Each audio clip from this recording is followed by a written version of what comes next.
how can we recognize effective teachers? Well, my first point is by the effective methods that they use in their teaching. The first point, which I certainly need to work on myself to help me to be a more effective teacher, is that they are prepared and organized.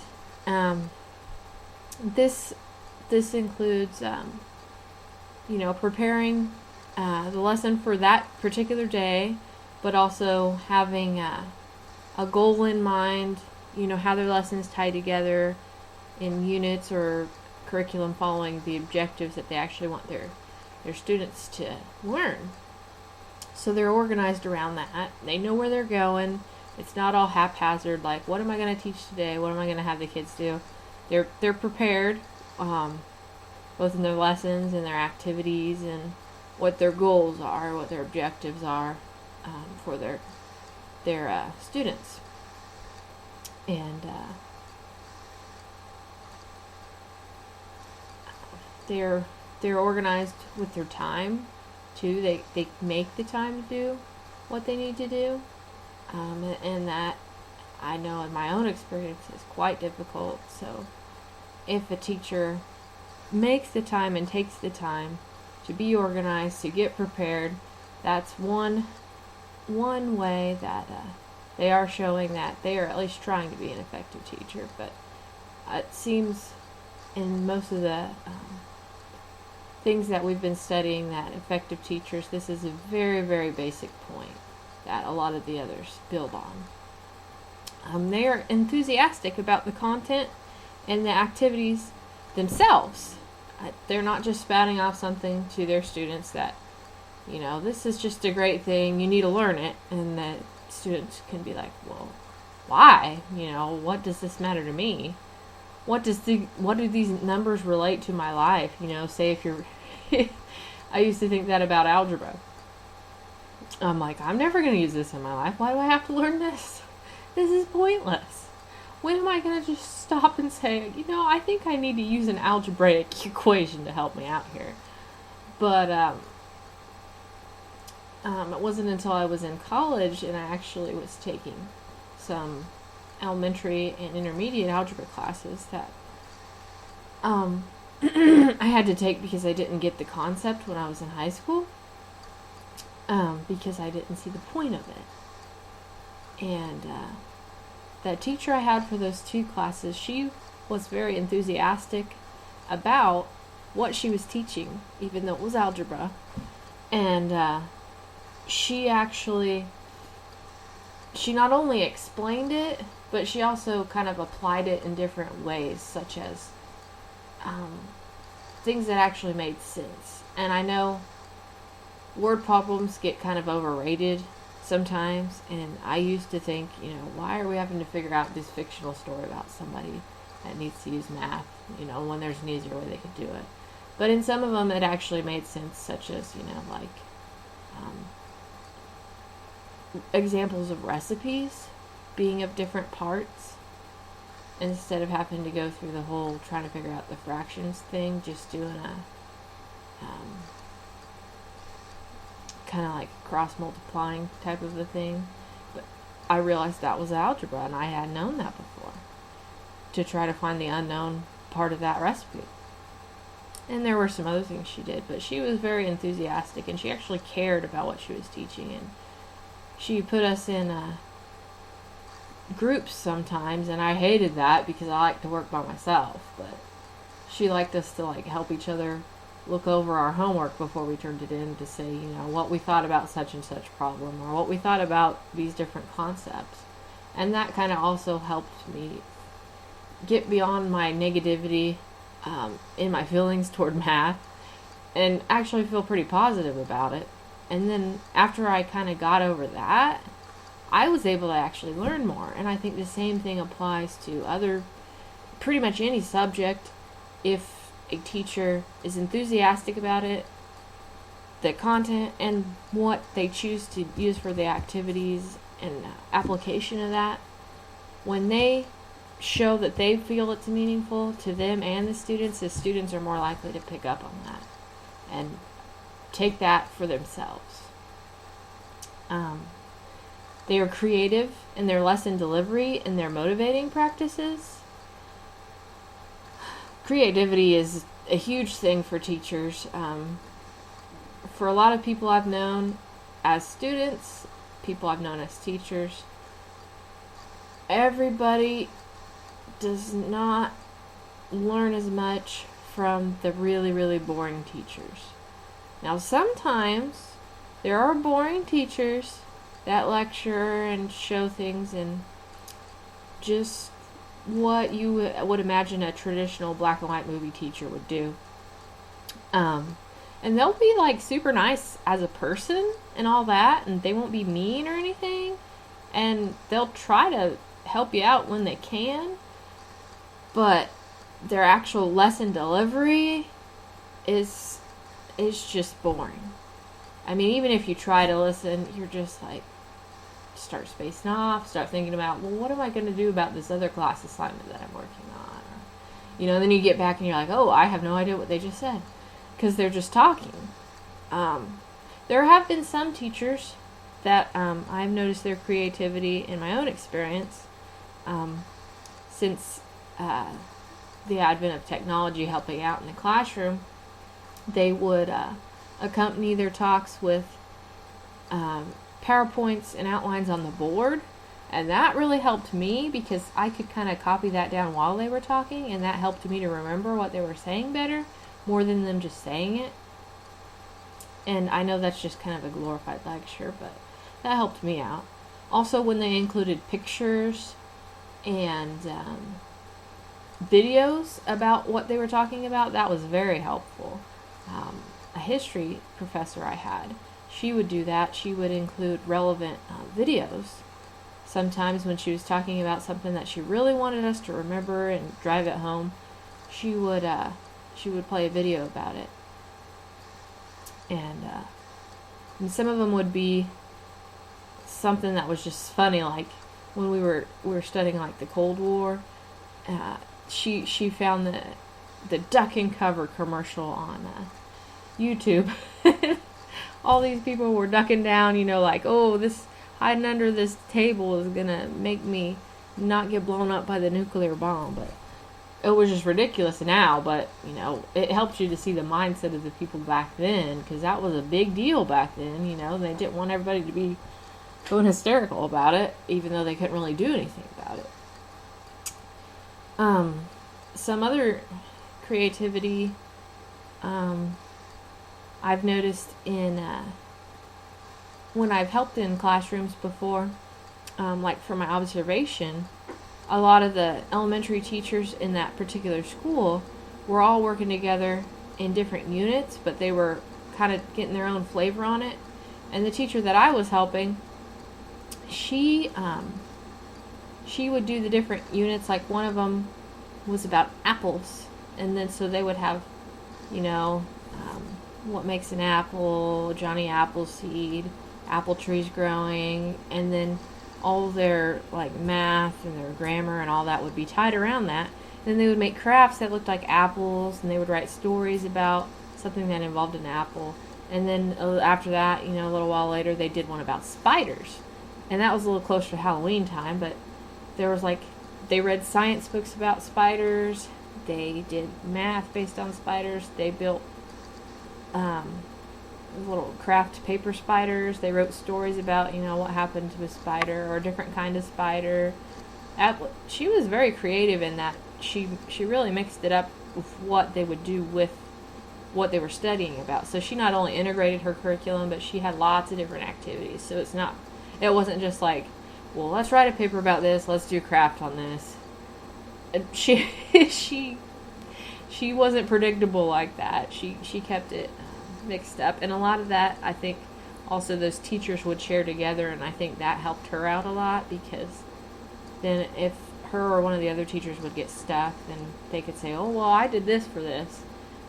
So I think that collaboration really helped out in all those teachers' creativity, because they didn't really look down on each other for being different. They were just like, oh, well, that's a good idea, and they would meet up and share those ideas. So I thought that was pretty good. in making lessons personal to themselves and to their students, I think the larger part of this would be helping students to see how this is relevant. Such as my previous example of my algebra teacher, kind of relating the concepts to real life. And other things could be, say, a social studies or a history teacher could show how a past event is related to issues going on now that, the students might be involved in or learning about off the news or from their parents. A lot of that, making it personal, though, would have to do with their application. So it would be, how does this apply to me? How does this apply to you? How is this relevant? How is this going to help you out in the future? They provide a variety of modes to fairly assess students' content knowledge, their skills, and their deficiencies that need to be strengthened. I know there's a lot going on about testing probably in every state in the United States now, and probably globally too, from what I've been seeing. Some countries take it more seriously. I'm thinking of like South Korea right now. That's a big deal. That's like all tied into their dignity and stuff.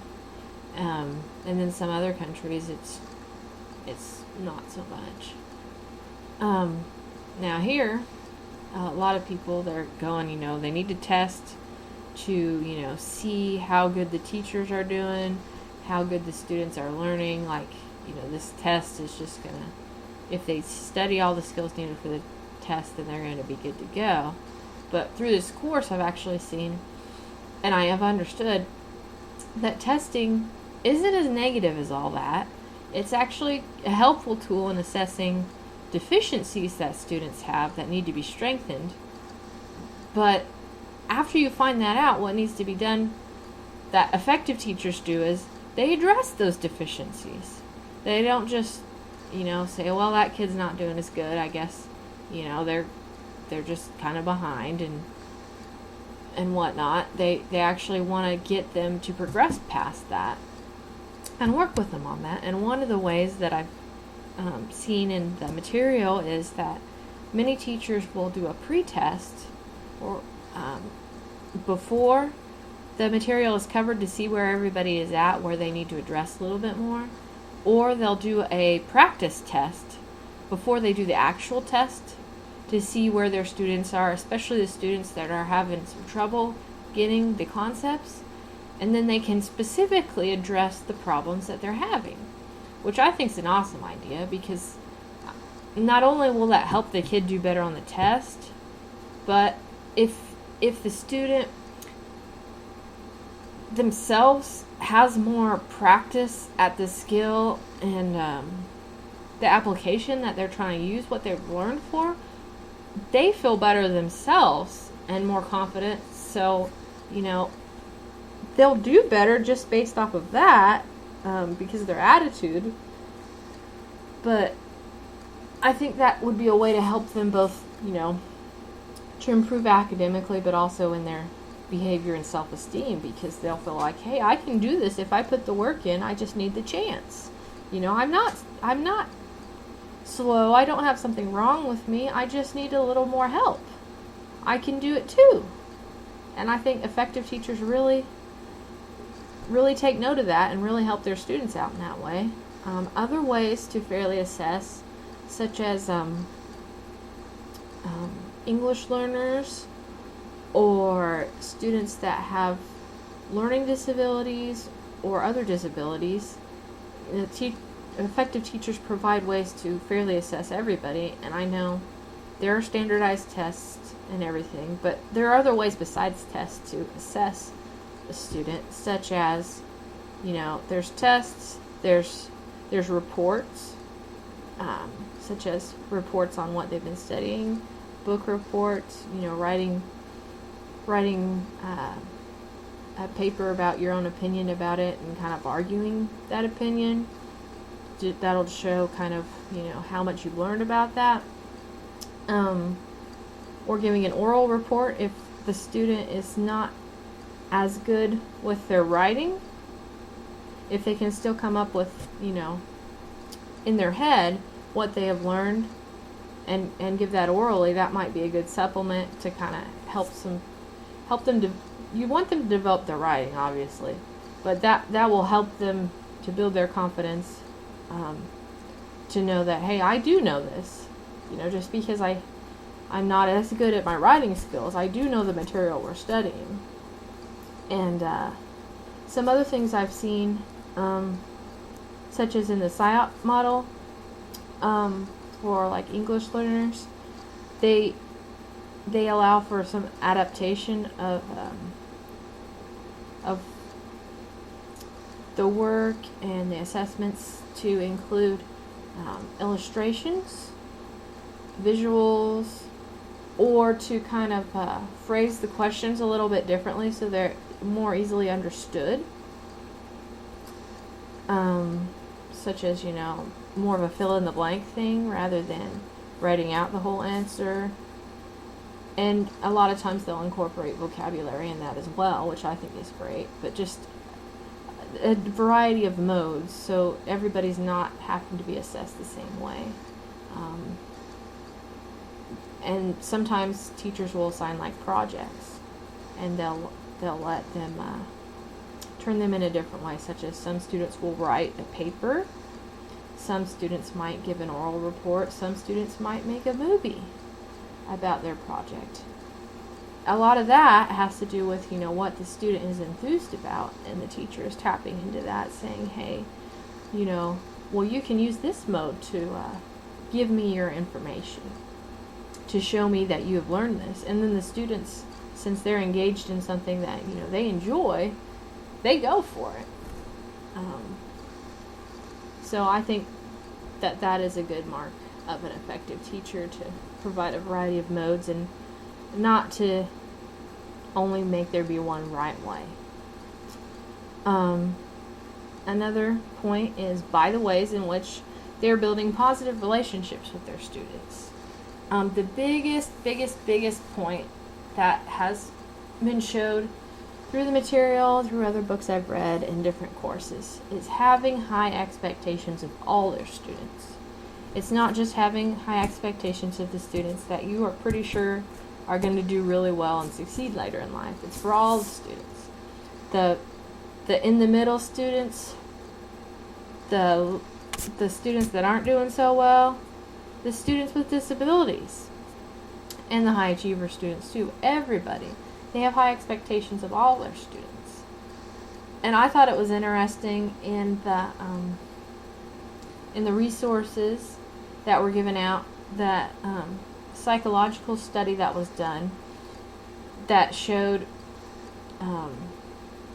that when the teachers had higher expectations of the students, even though the students' skills and knowledge were basically the same, just based on their teacher's perception of them, they did better.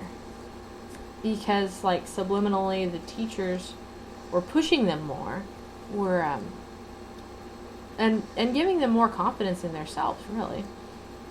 But if a teacher has high expectations of their students, that'll motivate their students to do better, because then they'll start getting higher expectations of themselves, not thinking, well, I'm not smart enough to do this, or I don't have the skills to do this. They are thinking, well, I can do this, I just have to work at it a little bit more. I can do it, I just got to put the work in, And it's not so much that the teacher puts in a false sort of confidence, such as, oh, well, you're such a smart student. It's more of it more approaches the work that the student's done, such as, well, you got such a great mark on this paper that you did. You worked really hard on it. You did a great job. And that's more on what the student has done than, the student as a person. So then they'll be motivated to work harder, or to continue to work hard if they're already working hard. And other encouraging ways of their students, such as students that aren't achieving very well, helping them to see that they do indeed have potential, they can apply themselves and they can achieve too. And obviously, not everybody is going to be on the same level in what they grasp and what they're able to achieve academically. But everybody will have, an ability to progress past where they are. So everybody could achieve higher than what they are. So if a teacher, has that expectation of their students, it's not going to be disappointed. It's not a lie, because all of his or her students will be able to do better than what they are. So that teacher is right to have high expectations. And that is one of the marks of an effective teacher. Treating their students with respect, that's a key point. Not belittling them, not treating them as inferior or as not smart, but treating them with respect as a person and with kindness. That's something that hasn't carried through to a lot of adults today. And I think if teachers would show their students respect and kindness, their students may not be getting that from anybody else, and so they may come into their adulthood as bitter, angry, and just grumpy to be around adults. So that may help them be better as adults, just simply treating them with respect and kindness.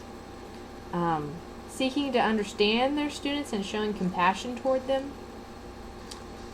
I think that's pretty self-explanatory, but as any relationship with another person, it's always going to be more effective if you try to see the other one's point of view and try to understand their feelings and their thoughts and have some compassion instead of being plain black and white about everything. Try to see from their perspective. I'm not saying that you should change your grading or your decisions about misbehavior, but if you can kind of get into their heads and understand them, then you could make better decisions yourself as to what would be an effective response to this. How could I help them get better at their behavior or at their academic work or at their how they socially relate to other people. And what I've heard from, it was an art teacher that I had. She taught art at the college to try to help teachers learn how to teach art. But she also, her regular job was to teach art in the Arc City schools. And she would go to different schools and teach art.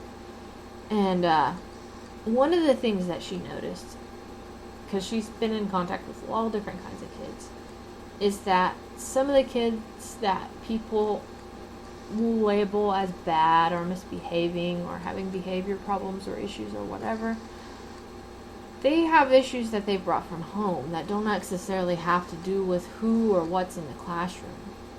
And one issue that she had to deal with is that some of her kids were just hungry.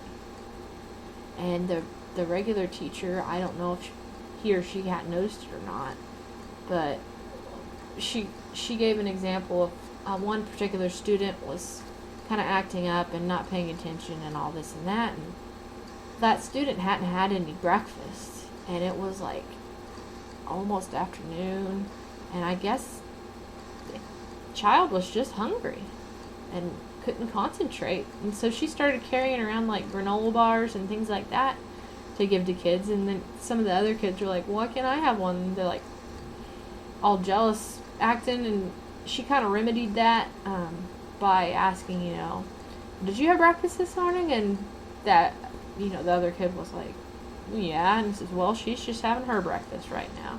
And I thought that was a good way that she showed compassion to that student, but she also gave that student her respect.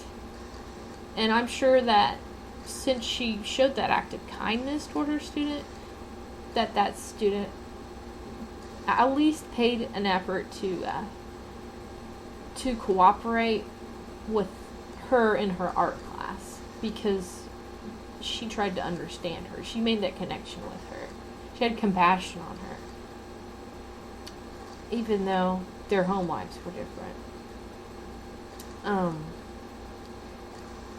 Being forgiving of students' misbehavior rather than labeling students bad and continuing to carry poor expectations toward them.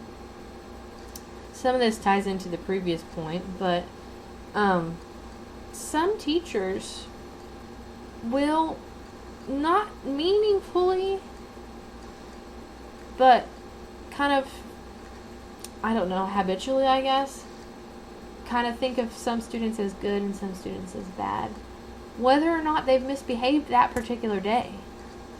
And something that I've seen in some of the material and some of the books I've been reading for this class is that the most effective teachers, even when they have problem students, even when they have students misbehave, each day is a new day, so all their students start out the same. So even if they've misbehaved and just really made a mess of the day before, they can start the day new. The teacher's not going to hold that against them because it's a new day. They've got another chance. The teacher forgave them. And I think that probably helps ring true as adults too, to be able to get beyond your mistakes. And I realize that, some issues do need to be addressed and some issues are not going to go away like that. But I mean, just simple misbehaviors in the classroom don't necessarily constitute a bad kid, and that might also tie back to their home environment or other things that kid has happened to go through. And that's not an excuse to label them as bad students. I really liked the concept of forgiving and starting each day fresh. And just keeping a positive perspective towards your students. Give them new chances. Treating your students fairly, not showing favoritism or negativity and dislike. I don't know that that's a huge problem with a lot of teachers, but for the teachers that it is, the students do notice that some of them may be favored a little more, or that some of them may be disliked. I know of a particular teacher. It wasn't my teacher. It was a teacher of somebody I know, and she was offended by something that this particular student did, and so she carried it through the school year, picking on her and just being mean and rude to this one girl. Not so much to the other students, but all the other students knew it, and they knew that it wasn't fair. Well, then when her mother finally got involved, because she just broke down and she was in tears, and she didn't want to go to school anymore because this teacher was being a bully to her, in essence, because she was mad at her for some past offense that wasn't even relevant anymore. And the mother of the student, she wanted to be sure that, this wasn't just her student, thinking this of the teacher, because she wanted her kids to respect teachers and all that. So she went and she called around. She called the other students in the class and their parents and stuff. And the other students were like, oh yeah, Mrs. So-and-so, she doesn't like her. She's mean to her. She picks on her in class. And I think that's a very poor testimony of a teacher for your students to know that you're not a fair teacher, that you're not nice to your students. And I mean, the same thing can go for favoritism. If everybody knows that, Mrs. So-and-so really likes him or her, they're going to give them all the grades just because they like them, which may or may not be true. But just trying to treat all your students fairly and as equals is a good policy all in all.